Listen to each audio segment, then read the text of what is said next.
Creators, welcome back.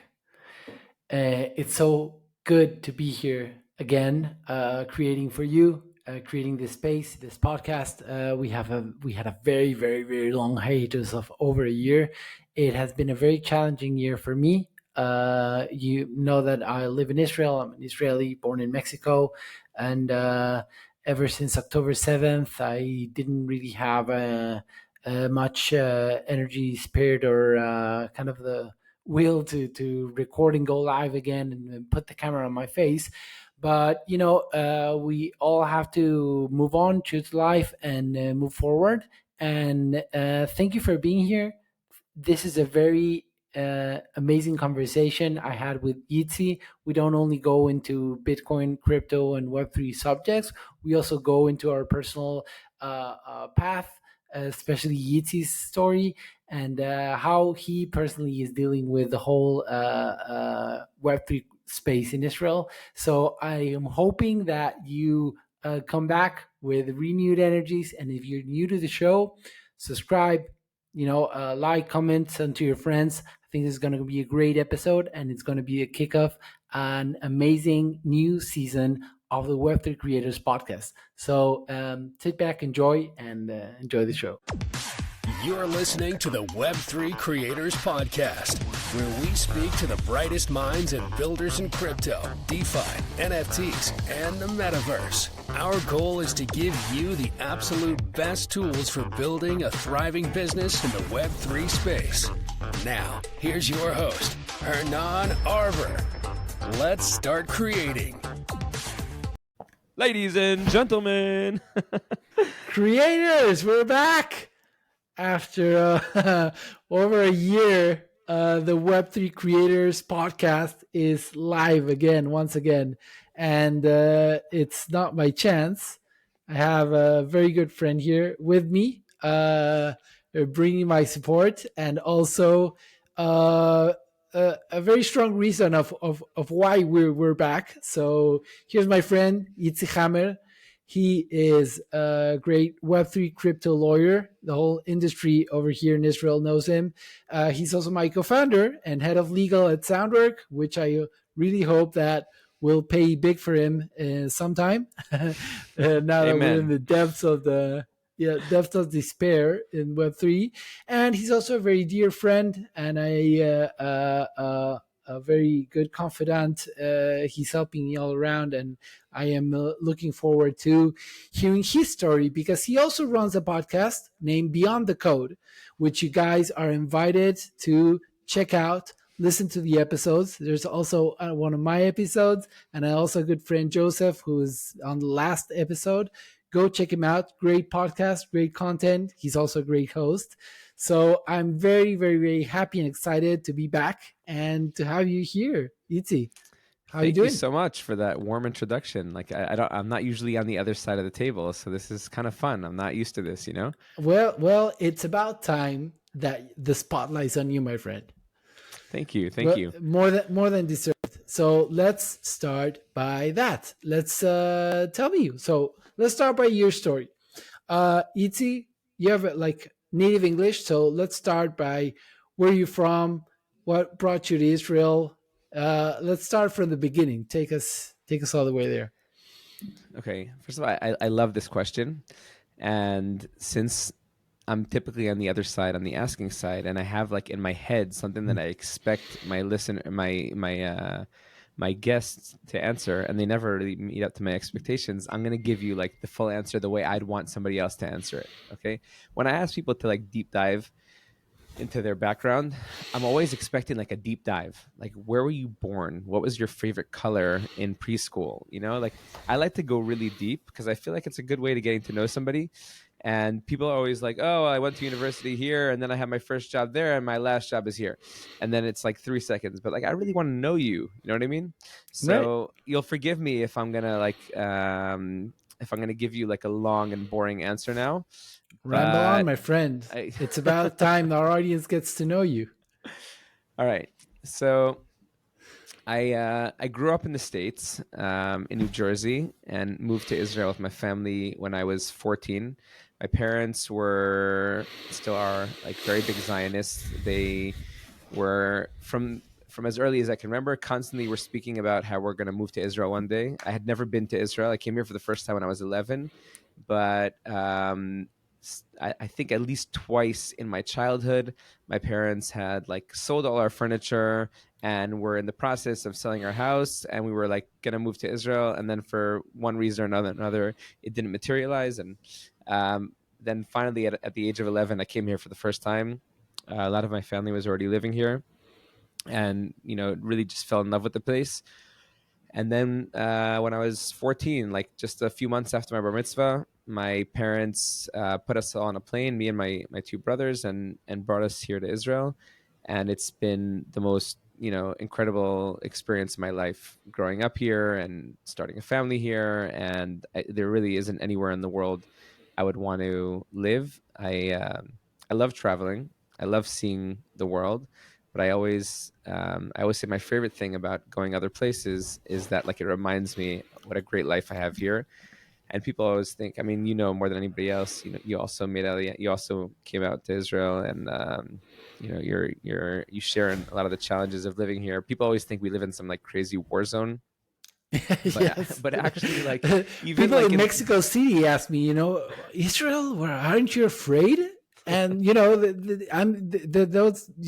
living in the Mexico City, right? When every traffic light you have to close your windows to make sure.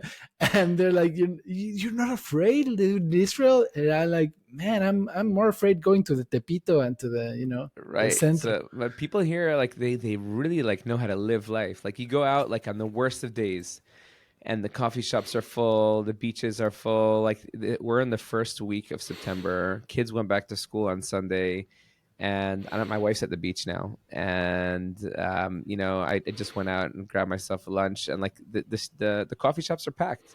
Yeah. So it's Did you go to like a Nuat Noah, like a youth movement yeah. in So in the one of the States? things that spurred our aliyah were my family's involvement in Bnei Akiva.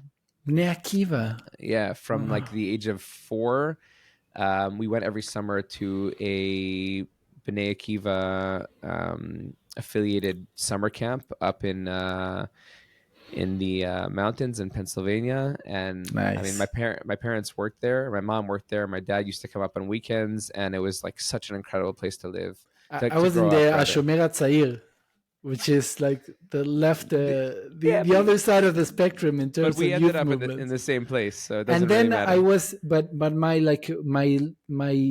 more adult and teen life as a madrich and as a guide was in the Abonim Dor, which is still kind of the kibbutz style, more of the. In Mexico, they were Yes, active there. Wow. that was my connection to the Jewish community, because we're not religious, we're not, and that was what inspired eventually my coming to Israel as well. Oh, that's what I love. Also, you don't need to be religious to be a Zionist. I mean, like, obviously, I relate to it in a certain, a big part of my connection with the country is like from a religious aspect, but um, there's so many depths and levels to it. I think Anyway, being Jew is very particular, right? Because you have it's not just a religion; it's like a religion, but it's also a people, like and a culture, and a country. yeah, Like people say that Israel is something new that they invented in 1948 or with Zionism, but actually, almost like 2 out of 3 prayers are praying to talk about Jerusalem and to Jerusalem. Israel. Yeah, for sure. Anyways, so came here when I was 14. We're very involved in Bnei Akiva, both over in the States, and also when we came here, we moved to like a small settlement close to. I mean, settlement sounds like it's out in the boondocks, like it's 20 minutes from Tel Aviv, 20 minutes from Jerusalem, right next to what was then a burgeoning city of Modi'in, where I now live. And it was so great growing up like in a yeshuv, Sure, yeah, like yeah. we had come from like city life in the States, or it wasn't so much city life, it was like the suburbs, but I just remember like that the feeling of freedom here, where you could just like run around. Like You were it's barefooted, just running around. quite literally. I went to high school with no shoes almost every day. Was very unconstrained. I didn't learn much, but it was good fun, and it was really is a great place to grow up. And then went to the army. In my army service, I was part of a combat engineering unit. Um, After the army, married my wife, who had then been my girlfriend for 6 years, and we're now Was she married. your high school sweetheart? I guess we started going out like in 11th grade, and we've been together ever since. Have four beautiful children. The oldest is 14, and live here in Modine. Been Wait, you have a working. 14-year-old kid? How old are I you, do. man? I do. I'm 37.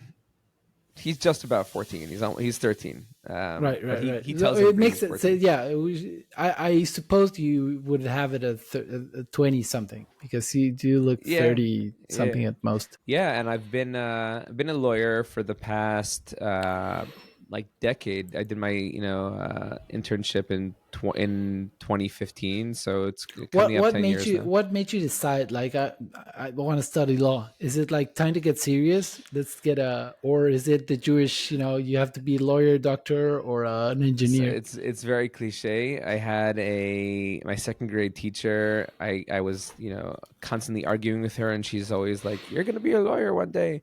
I didn't even know what a lawyer was, but then like I was a big bookworm when I was a kid, and I read tons of John Grisham books, and I was like, "Okay, this is cool. I want to be a lawyer." Yeah. But then like the lawyer that I envisioned was like a real lawyer, who like goes to courtrooms and sues big pharma and makes billions of dollars. Yeah. And then when I moved to Israel and went to law school here, I realized that like while I'm in full control of both languages, you need to like really like be in control of a language to be able to get up in a court and I do think and legal language is like another language, right? Because just as for I sure. speak to other people in technological jargon, which for me is like second nature, and when I see people like either open their eyes like, what is this guy talking about?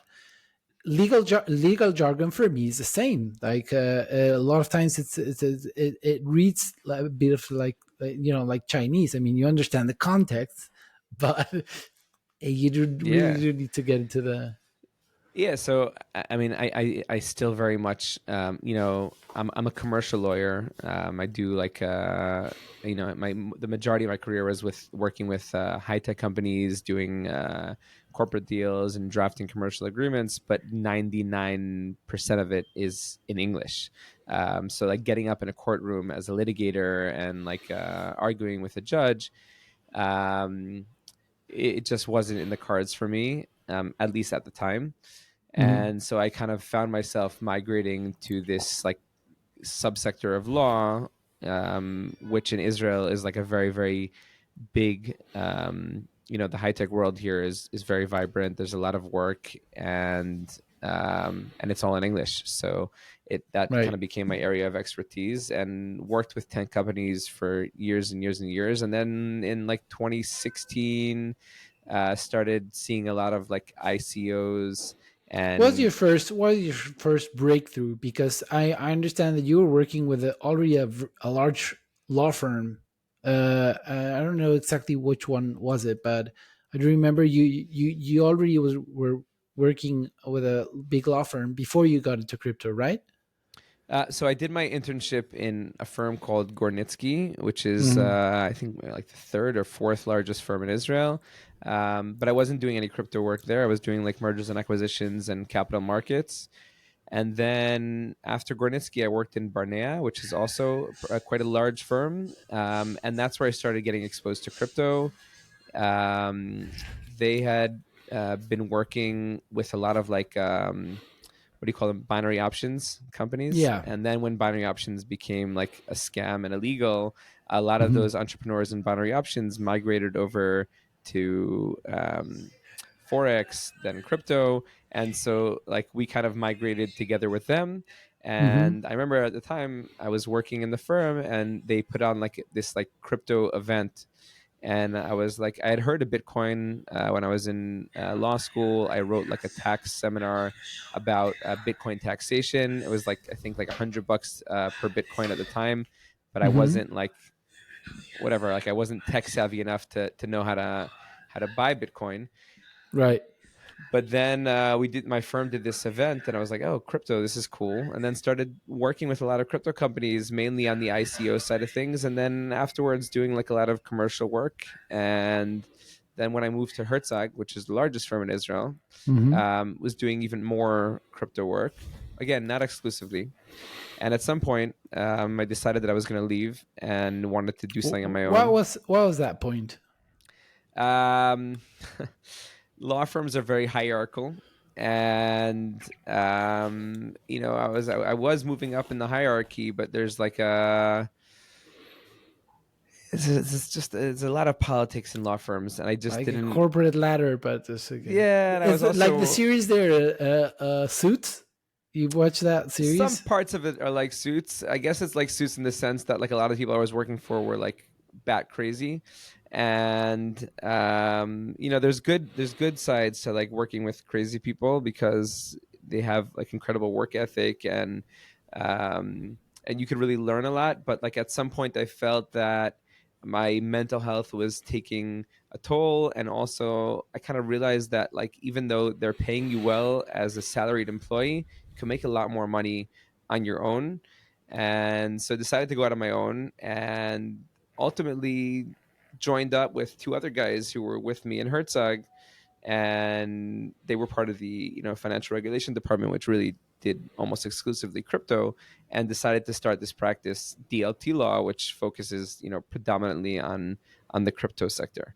And that's And what Herzog we've been was doing. okay with that because there are a lot of like, you know, I mean, we didn't ask their permission. anti-poaching stuff. Ah, No, it that's wasn't good. poaching. We didn't ask their permission. Well, you We started. Well, you res- quit it, but you quit it and started it, or was it on the side until it took off? No, it wasn't on this side. We quit and started, and it took some time for it to evolve. Went through, Of and course.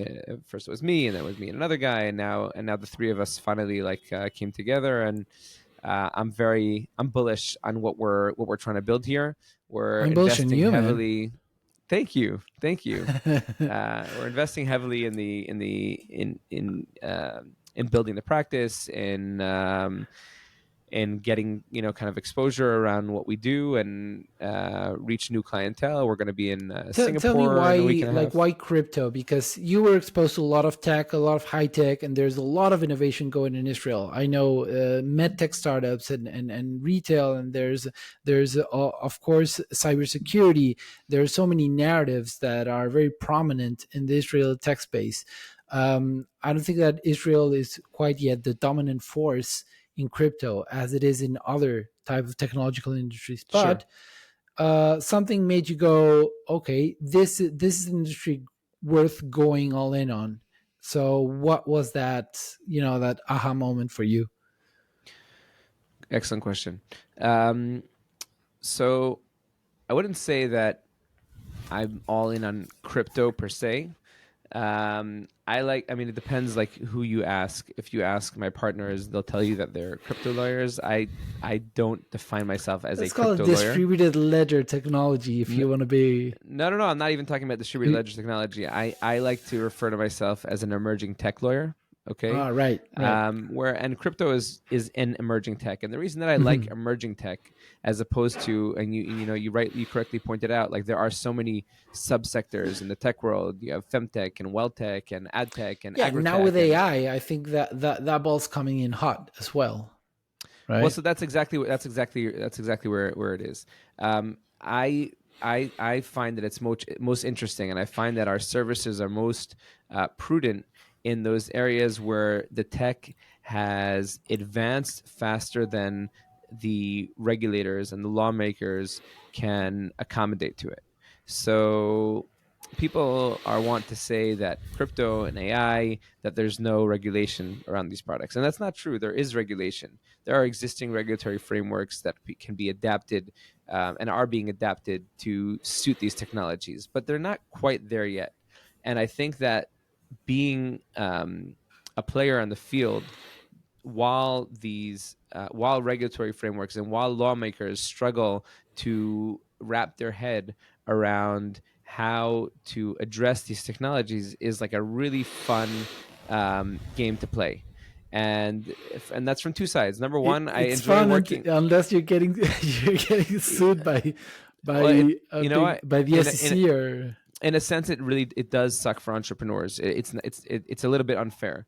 I enjoy both working with lawmakers and regulators. You know, I've had some on my podcast, and I very much enjoy meeting them at dinner parties and crypto events and talking to them about like how what steps they're taking to prepare to to really address these technologies as they become more and more integrated into our day-to-day lives. And I right. also enjoy working with the entrepreneurs on the other side, which is kind of like dancing around and through the regulators and the lawmakers Mhm. steps towards like writing these rules. So like to the extent that there are no rules, or that the rules haven't yet been appropriately adopted, there's like finagling space around them. And so it's a lot of fun. Like I always say, like as soon as this gets boring, I'm out, man. But Yeah. thank God to date, I haven't yet been bored. People always like, oh, lawyers are so boring. I love what I do. Like I really do. Like I love working with entrepreneurs and investors, and I love being in spaces that are constantly evolving. Mhm. X is like a constant Well, you pulse. got to be a bit of a rebel to also be trying to develop in this industry, and I think also in a professional sense. And correct me if I'm wrong. I'm no lawyer, but when you're developing in different types of technologies, like if you're building a new social network or if you're just building a new tech company for fintech, there's kind of a like a standardized process. But then with crypto and Web3, what I've noticed is that because there's this sense of that the world is out to get you, or like the governments of some regulations, specifically, we've all seen how the kind of, I don't want to get into politics, but let's just pin it on Gary Gensler for now and what his anti-crypto stance. Right, there's a very strong sense since I remember, like since 2017, which is when I got in crypto, that there was this sense that there's no way this is happening. The government is going to shut it down. There's no way that the centralized incumbents are going to allow for a decentralized alternative to proliferate and be the and become the go-to source for anything, either Sure. money with Bitcoin or data structures with Ethereum or whatever, decentralized social finance or supply chain, whatever it is that you're making. So I'm thinking that because there is a very strong sense of they're kind of against us, or there's a very also heightened sense that the importance of the legal proceedings, which in other industries is more of a like a process. You sign this, you go through this, you declare that, and you gotta. So how was your experience? Is that really the case, or is it just like any other industry? No, it is very much the case. I mean, I think you, as an entrepreneur who's been struggling to build in this space, can attest to the fact that, like, in in in almost no other tech sector are you required to lay down so much cash in advance in order just to get like a kosher stamp from a lawyer or a compliance advisor to tell you how you can operate your blockchain protocol or launch your token A in a legal compliant opinion, right? You in a need compliant that manner. You for. need so many things. You need, an appropriate structure, and you need tax advice, you need regulatory advice, and you need a legal opinion, and you need a legal opinion under Singapore law and under Dubai law and under US law. And and even to understand where you need a legal opinion, you need a legal opinion. I mean, just to understand. I mean, I'm exaggerating, Yeah. obviously, but I mean, like, You just to need legal know the advice rules. just to get your legal advisor right. Well, and because the regulators, or at least the regulators in the U.S., have been so wanton in their enforcement actions and in their inability, um, to provide clear guidelines, you hear all these like nasty stories about startups and entrepreneurs who were, had massive fines from the SEC or found themselves facing subpoenas. And you say to yourself, like, damn, like, I'm reading the news, it doesn't make sense why they even got slapped with these orders and these Yeah. fines. And I don't want to find myself in that position. So like, either you don't build because it's too expensive, or you go out and you raise money for what? To like have to pay your lawyer to tell you that you could take the first 3 steps in the direction of building your protocol. It's really Hmm. hard. It's very It is. challenging. And so like, you need a lot more initial runway just to get started. Hmm. And it's difficult. It's difficult, and I don't remember it existing like this in any other industry. Creators, real quick, I'm jumping in here just to bring a subject that's very important and it's being neglected in the Web3 space specifically, which is digital accessibility. Now, if you have a Web3 product and you're offering that to the public, and your website is not accessible, that means that people with either dyslexia cannot browse with it, or people that need larger fonts cannot read your website, or people with a screen reader cannot really understand what you're offering. You're not only missing out on 10 to 20% of the global market, but you're also at risk of getting sued by someone that needs your service and cannot access it because it's not accessible. So that is being regulated now very heavily in Europe, but all around. So basically, if you want to check if your website has some accessibility violations, or you need to improve it and install this widget that I very, very much recommend, which is called Userway. Okay, I've worked at Userway. I've helped them develop their products. They're an amazing company, and they will help you out and make your website automatically accessible. So check them out.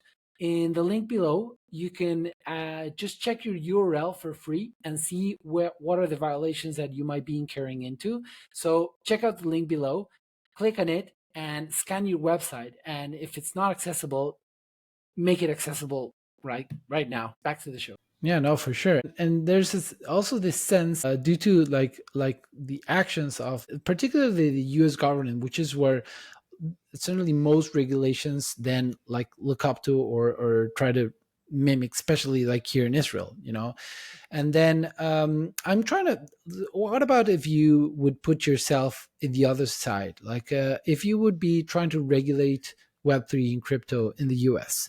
Mm-hmm. My question always is there, if their motives is to protect retail investors, which is like, the crypto is full with scams and rampant, why not try to chase after those like obvious scams, rug pulls, coins that go to zero, projects and why would you go after, for example, Coinbase or Ripple? Like there's an argument there, but why chase after Uniswap? Or it's Dude, like, you're preaching to the choir. I ask myself the same questions all the time. I ask them to virtually anybody who's working in the regulatory market in the U.S., whether on the advisory side or on the policy making side. It makes absolutely no sense.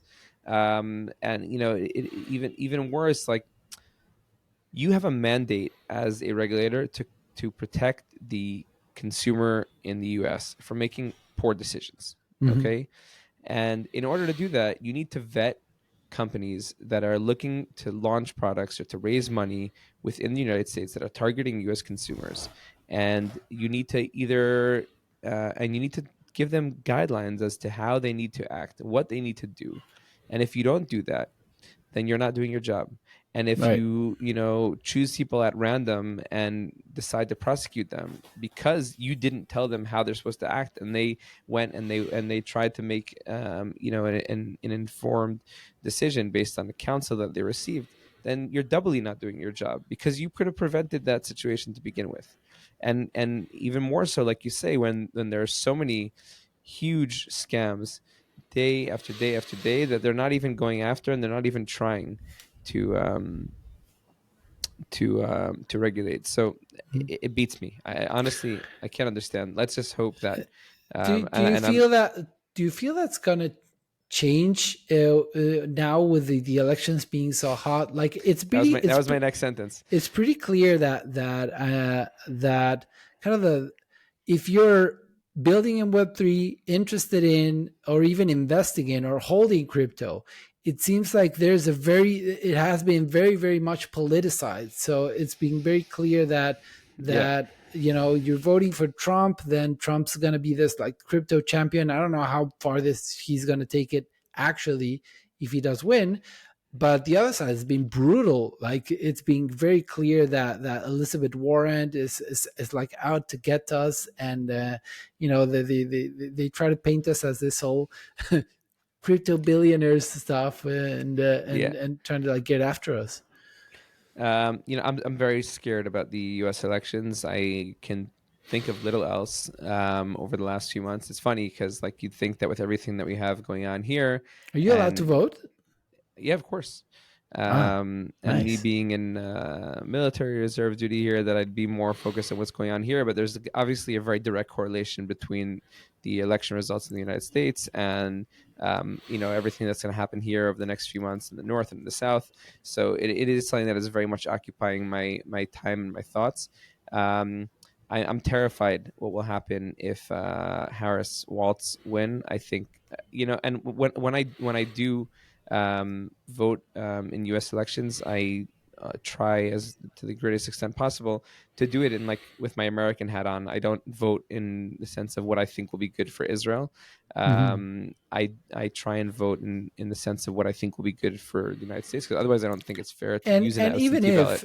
Even if you're voting in your sense of what's best to the United States, you still have to look at your own point of view. So who's representing me? For sure. You, so in my case, if I'm a Jewish American living in Israel, I try and think about what would be good for American Jewry, but also just for the American economy and American people as a whole. And I mean, you see what's going on in terms of the threat to free speech, I'm following maybe no less than you. I mean, it's not just any other country. It's insane. It's insane. I'm terrified at a Democratic win, and while I am voting for Trump, and I think that he will generally be better for the Jewish people in America and for Israel, and also for the crypto community, he's a very unstable guy, and he could say one thing and do something else, and it's hard to predict what actually will happen. I do still think that it'll be better for crypto, better for Israel, better for the Jewish people, and better for America as a whole. Mm-hmm. Mm-hmm. No, that's a clear statement. Not financial advice, not legal advice, not political advice. I'm totally with you on that, and I was always supportive of the Democratic Party before these elections. Like even when Biden won, it was like a relief, like, oh, we're going back to normalcy. That was what I was thinking. I'm talking to you like 3 years ago. I still was unaware of the downslide and the decadence and this whole governmental apparatus that the Democrats now are embodying.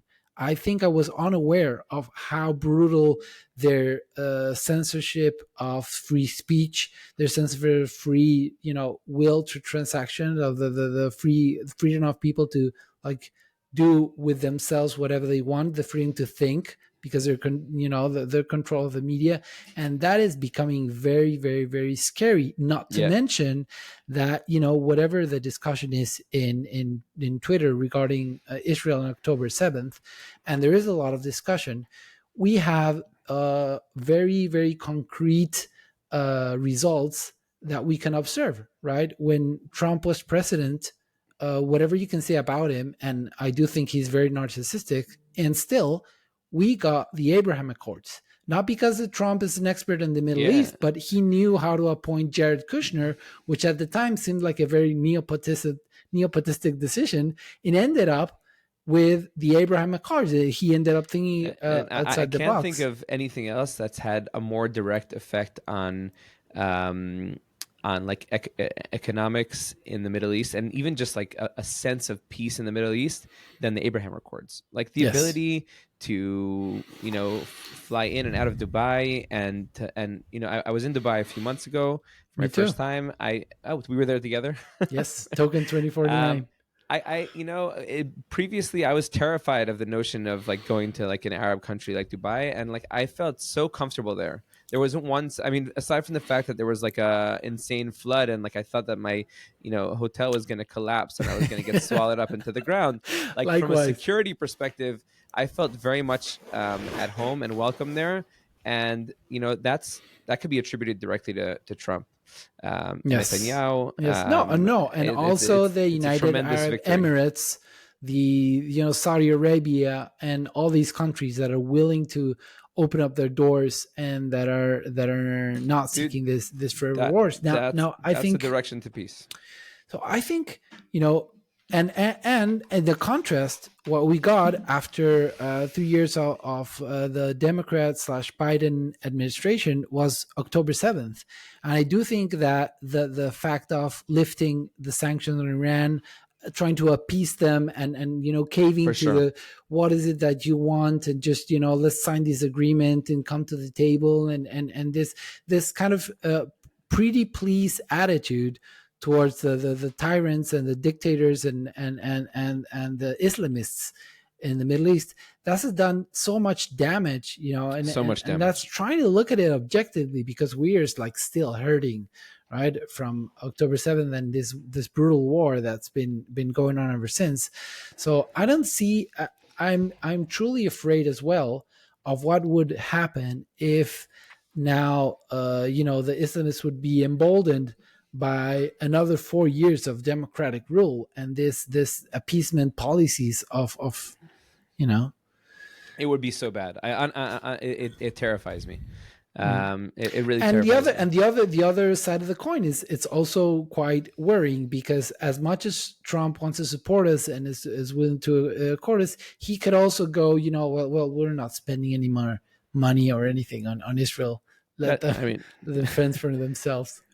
It would be a less worse scenario than For having sure. somebody who's so outwardly hostile towards Israel and the Jewish people. Yes. Yeah, I mean, this isn't. We're on like a tech podcast, but like we're talking politics, so it's hard for me to divorce myself from.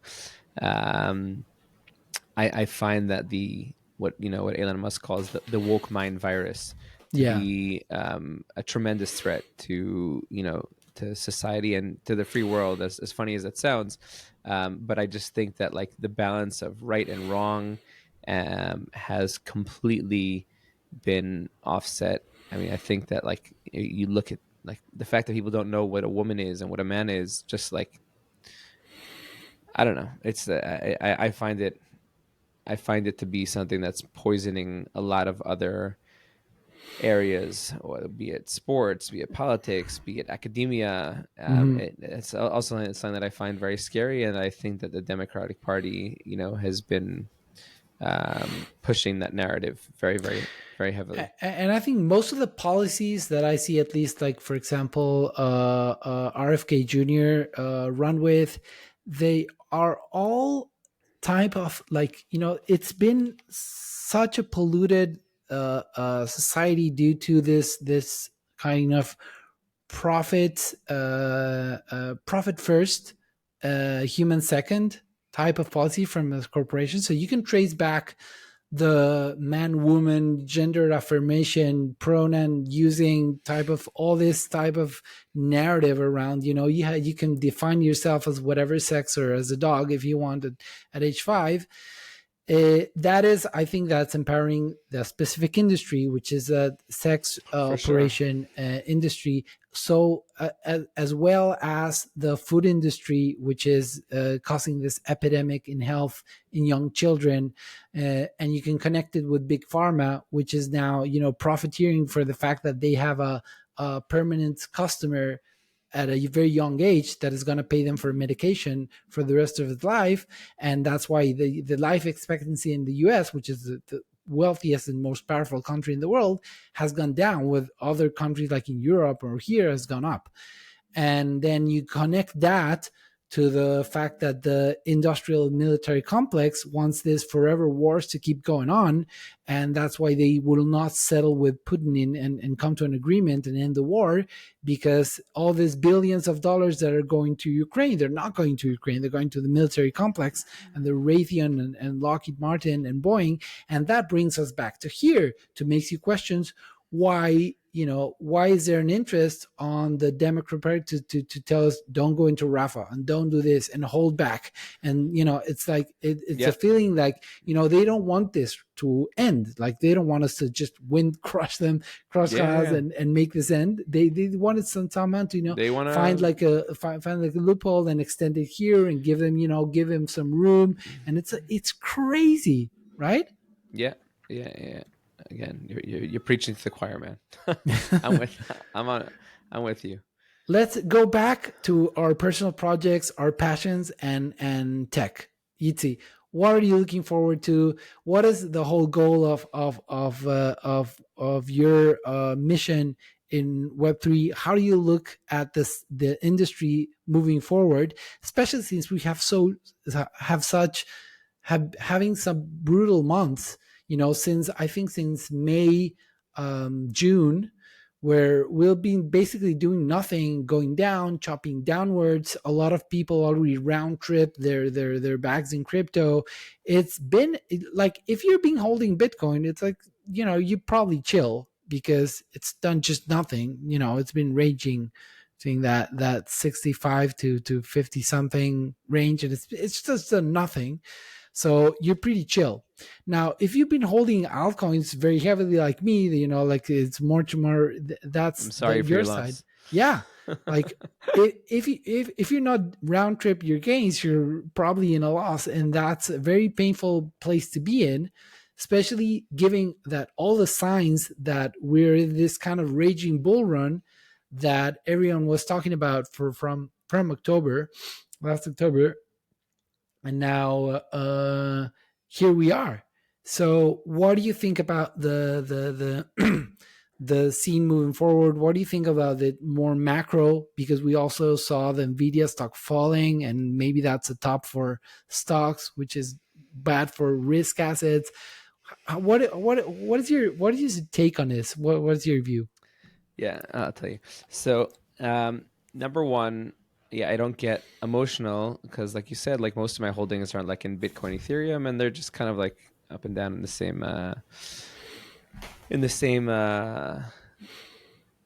55 to 65 region, and whatever. It's not you're like, on the chill part. I'm a hodler, so it doesn't make a difference to me anyways. Well done.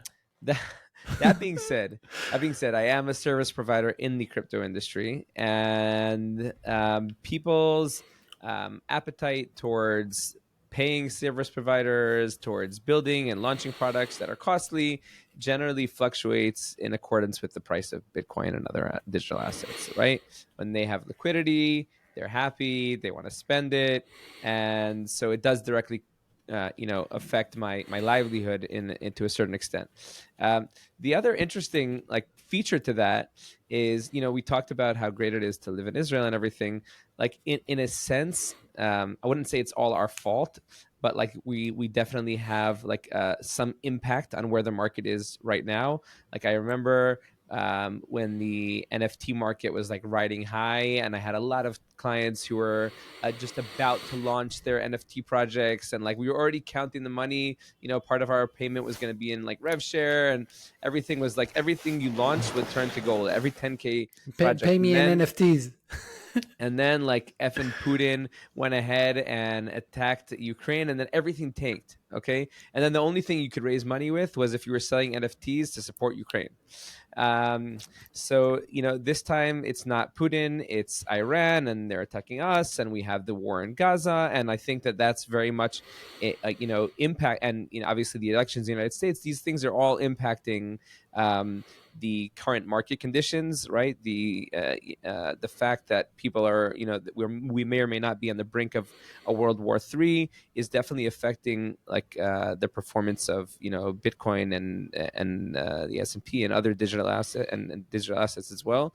I even had one client who went completely apeshit on me because him and the entire market tanked after Iran attacked us back in April, right? Remember, Yeah. Iran sent like a whole bunch Yeah. of Ballistic and so like missiles. the next day, like the market completely tanked, and he's like, "You're in the army. I know that you knew about this and you didn't tell me.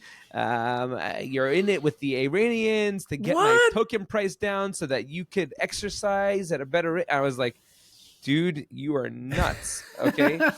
But I mean, he really was off his rocker. But it is true that like we're in the Middle East, and like we're at like the core of like so many vested interests of like the Western world and the Eastern world, and the axis of evil, and like we're in the middle, and Yeah. it's cool.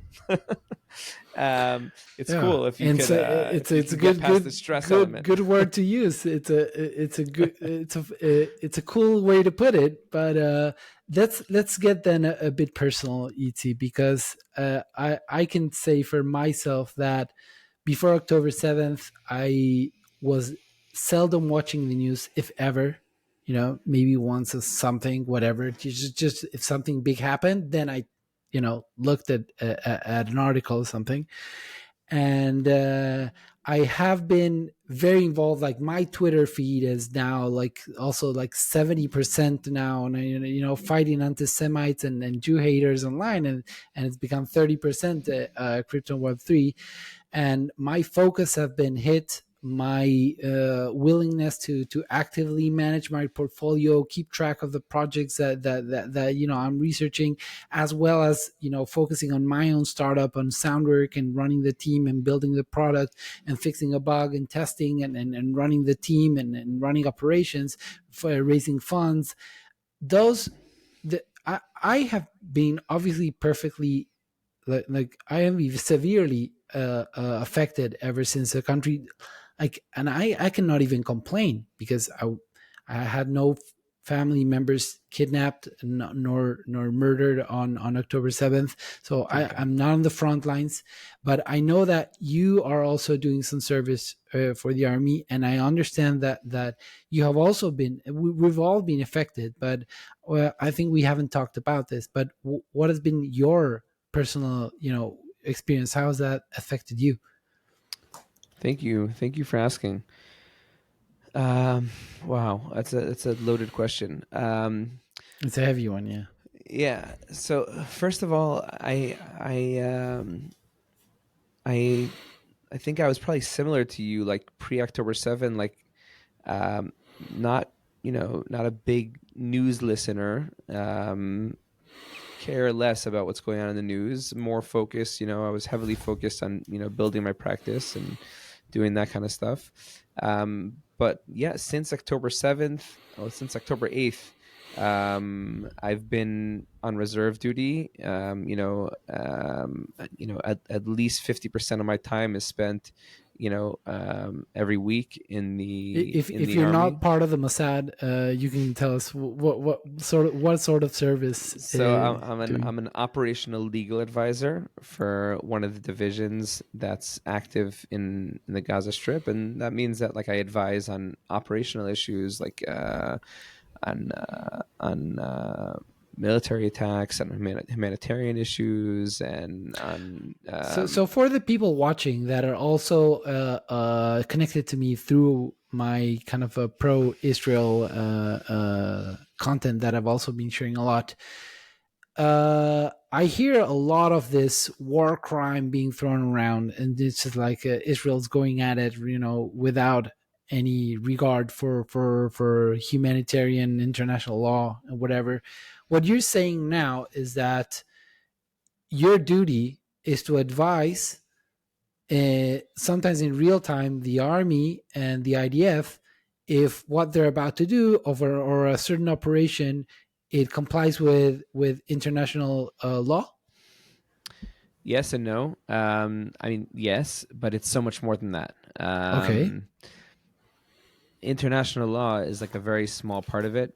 Israel is, you know, I like the fact that people like me exist at the division level and are, you know, are in place to ensure that we continue to always both abide by international, but sometimes you could be abiding by international law and still be a dick. Okay, I can't think of a better way of saying it. There are plenty of things that you could do that are not a violation of international law, but are just not, you know, morally upstanding.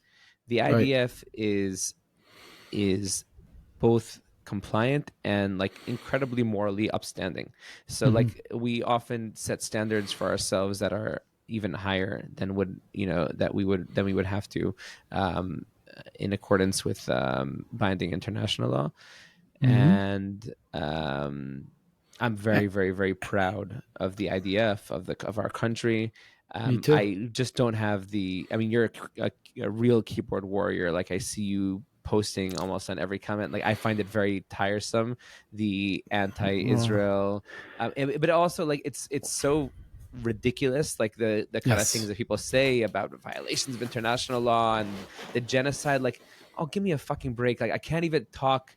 I'm not even going to start arguing with you because you don't have facts. You're not interested in facts. You're interested in spewing hate and Exactly. misinformation. And it starts at like at these like terrorist supporters on the street, and it goes straight up Yes. to like CNN and the BBC and Sky News. Like they're just spewing misinformation and hatred and and the use of these terms. It doesn't even warrant a response in many cases. And it all Kudos to you starts. for It all responding. starts by that blood libel, which is that word, the mere word, genocide. And let's do the following, just for the audience. I'm gonna clear out two slogans that have I don't been. want to like deep dive into like international law stuff No, because no, like for sure. But there are two slogans that I want to dispel. First is the one that I think we've been carrying on, which is like the IDF is the most moral army in the world.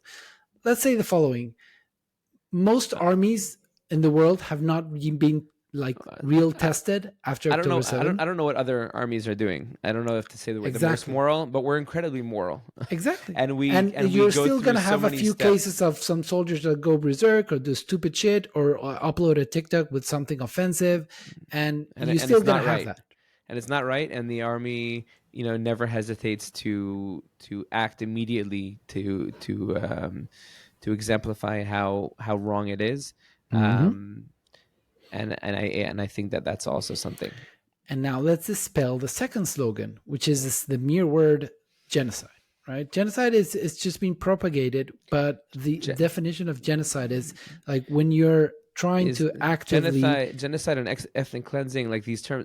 If we wanted to, you know, commit genocide or ethnic cleanse, like we would have been done in a day. Like it would have a been the day, easiest thing ever. it could take I less was than what saying we've been October talking right 9th, now. we would have closed out the whole thing. We would have finished with it. Like how could anybody even make those ridiculous claims? Like the fact that we have so many soldiers who have died, they've died because we've done everything in our power not to, God forbid, do things like genocide or ethnic cleansing. On the contrary, we take we go to such great extents not to harm innocent civilians, even at the expense of our own soldiers' lives in certain in unfortunately in some cases. So like it really like I take great offense, and it really hurts my heart when I see people say things like that, Yes, because like if it, and it also perverts the word because in every in every the human history, genocides have been truly brutal, and the genocide that we experience took out almost two-thirds of our population, like 60 right, something and there percent are of world genocides, Jewry. like real genocides that are being Rwanda. committed in the world, and nobody gives a shit.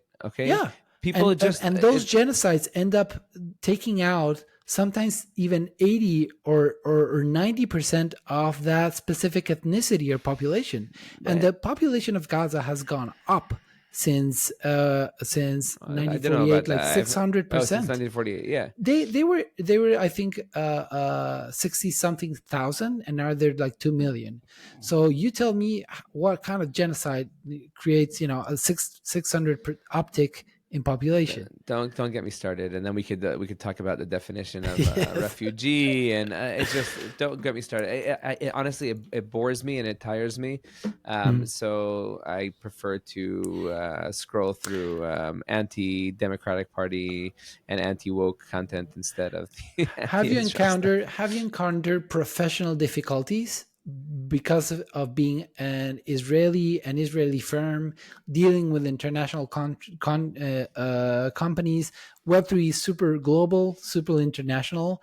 We eventually, and there's a lot of power and capital coming from Dubai, Saudi Arabia, the Arab countries, and also some countries that are not only Middle Eastern but European. That not all countries are, supportive of Israel. And have you encountered that within your line of work? Yeah, I actually have to say, like, aside from that one client who was angry that I didn't tell him that Iran attacked us. People have been like so incredibly supportive, and not just Jews, like people from all around the world have been supportive of the fact that I'm in Israel, the fact that I'm in reserve duty. Like have had a few opportunities to go on Zoom calls in my uniform, and people are just always like, wow, like more power to you. I'll tell you even more than that. Like whenever I meet people who are in the military in other countries, in the UK, in the US, they're always like incredibly supportive because they know from the inside like how professional the IDF is and what great lengths it goes to not to harm civilians. And so like they really like are immediately very respective and appreciative. So Hmm. that's why Yitzi, I'm yeah. paint us paint us a last important fundamental question. Paint us an optimistic. Let's end up with a high note and an optimistic outlook. Paint us what would a great end of 2024 would look like for you in terms of what happens with crypto, what happens with Web3, what happens with the US elections, how does this all turn out, and how does, Beyond the Code grows and DLT Law grows, and how does Soundwork finally gets closest to seed round. Tell us all about I, this I think optimistic you just picture. painted it for me. So a great end of 2024 would be going to Singapore with my partners for Token 2049 in a week and a bit. Hoping to drum up a lot of business there. So that would be a great success. Hopefully that'll be a good trip. We're taking a booth. If anybody's going to be out there, please come and give us a visit. So hopefully return with a lot of like new clientele from Singapore, and hopefully we'll see the partnership grow over the next year. Mm-hmm. Beyond the Code has been running for a year and a half. We're at 32 episodes. Over the last few couple months, I've been doing like an episode a week, and I hope to continue on that trajectory. I recently launched a YouTube channel, which I'm still like kind of learning the ropes with YouTube. Not sure how to drum up subscribers, but if you're listening, please hit the subscribe button on Beyond the Code. I'm looking to grow my following there. To date, like it's been mostly. It applies for this podcast too, guys. Of course, I'm not there yet. It would be great to see Trump in the White House, and to see normalization with Saudi Arabia and with other Arab nations in the region. It would be great to have Soundwork, have a very successful raise, and that way I could finally get paid. Just and to see the team grow and the product launch. It would be great to see your crypto builder creators podcast growing from here, and also to consistently be posting week after week. and it would be great to see Bitcoin at like $3 to $5 million. That's not a shabby outlook. And it would be great for my kids to have successful years at school. I've got an 8th grader and a 6th grader and a 2nd grader, and my daughter is in her last year of preschool. So I'm wishing them and hopefully a successful when year. our kids grow up. I also have a 7-year-old and a 2-year-old. Our wish and our mission is that for them, when they grow up and turn 18, hopefully we don't need this military service. That's not going to happen. They used to say that when I was a kid. Like, hopefully when you're older, you won't have to go to the army. I'm being realistic. We live in the Middle East. I think we're going to get more and more. You're discounting AI, we can get good at AI and let the AI do the fighting. I'm a realist, man. Hopefully I don't, entertain the ideas that my kids won't have to go to the army, but hopefully they'll have, a quiet army service where we're only on, we continue to protect our country and don't have to go on the offensive. Inshallah, or amen. Inshallah. Yeah. V'shana tova. We're just entering. Yesterday was Rosh Chodesh Elul. We're entering into the last month before the new Jewish New Year, beginning of the Jewish New Year, and Rosh Hashanah. Where are you spending Rosh Hashanah? Army. Really? At least part of it. I'm there every other weekend, pretty much. Right. So it's it's sort of family too. Yeah, in a sense. But I also I'm a chazan, so I really So I didn't know that. Well, now you know. The chazan for our international crowd is the one that sings the prayer, right? Right. I sing a cantor. I sing the prayers and Yom Kippur and Rosh Hashanah. So, dude, full of talents, that undisclosed talents. Yeah, you want a really wild one? I'm also doing a course now to be a sofer, to write Sefer Torah. So, Torah scrolls. Yeah. So you can do the mezuzah for the house? Yeah, I'm starting with Megillah first. All right. So that would be another thing that I wish to myself, that I successfully write a first Megillah, and then it comes out good. Well, Yitzy, listen up. I want to thank you so much, first and foremost, for your friendship, for helping us out, of course, in building my own project, my own dreams, for kicking my butt into coming back to the podcast and giving me new energies to bring this back. It was, of course, I love schmoozing with you, man. Yes. And we should do it more often. We should. We're going to do it more, probably in Beyond the Code for episode 2. And thank you so much for being here. And I think it was a good one, man. I think we had a great comeback episode. What do you think? Yeah, I guess, like I said, I enjoyed it. And I love when it free flows, I hate the please send me questions ahead of our episode. I want to prepare for it. If you're preparing, man, then I don't want you on my podcast. It's got to be chill. Yes, people feel it. People feel it if it's scripted. I don't exactly. Are you having a conversation? Or are you reading a script? I never read a script. I never. I tried once to do like a little intro at the beginning where I read a script, but I couldn't do it. It needs to come from the heart. I also don't. It does. And I'm sorry if I'm insulting you people out there. I don't like when people ask me to come on the podcast. I've had 2 episodes where people asked me if they could come on as a guest, and I haven't enjoyed either of them. I don't feel like they come out good. It's gotta yeah, it's gotta flow, mate. It's gotta flow. Yeah, it can't be propped, or I don't like. Also, I take insult whenever I speak to conferences and they offer the ability to have sponsored speaking slots. If somebody's paying you to speak at their conference, then what they have to say can't be all that good. Yes. So it's generally going to be a pitch. I don't want to pay.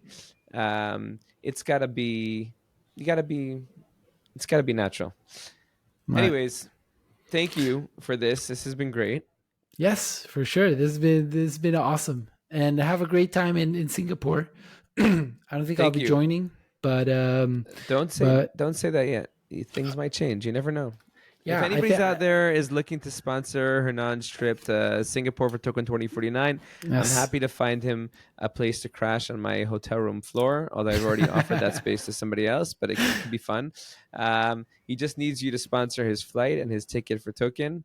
and get us a you'll booth have for the Soundwork, opportunity speaking spot, and all the proper stuff. all the jazz. You'll have what we say in Israel. What we say, you have shlish Gan Eden, so you'll have a hand in bringing Soundwork to fruition, and that will be like shlish Gan Eden. Yes, and some tokens. And tokens for sure. You can have tokens. So sponsorship opportunities, you can reach out to me. And if you're looking to connect with me, I at Yitzy Hammer on Twitter and Telegram, and generally most active on LinkedIn, where I'm Yitzy Hammer, YITZY Hammer. And if you're looking to listen to Beyond the Code, it's BYND the Code on Twitter, on YouTube, on Spotify, and yeah. All right. That was a great episode. That was a plug, and that's a pod. Awesome, man. Thank you for listening to this episode of the Web3 Creators Podcast. Make sure you follow us on YouTube, Apple, Spotify, and all of your favorite platforms. And if you're serious about building your own Web3 business, head over to web3creatordojo.com and check out our courses. That's web3creatordojo.com. See you soon, creators.